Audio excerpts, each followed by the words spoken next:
মন কেন এত চঞ্চল?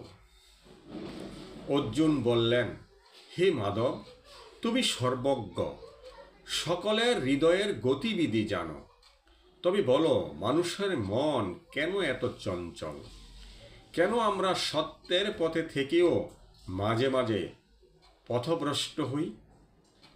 শ্রীকৃষ্ণ মৃদু হেসে বললেন, হে পার্থ, তোমার প্রশ্ন মনুষ্য লোকের প্রতিটি হৃদয়ের প্রতিধ্বনি।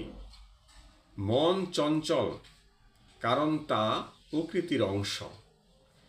যেমন বাতাস স্থির থাকে না, নদী এক জায়গায় বাঁধা থাকে না, তেমনি মন ও স্বাধীনভাবে বিচরণ করে।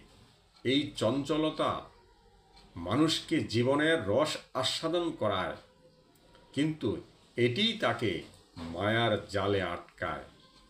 অর্জুন চিন্তিত হয়ে বললেন, হে কেশব, তবে কিভাবে এই মনকে নিয়ন্ত্রণ করব?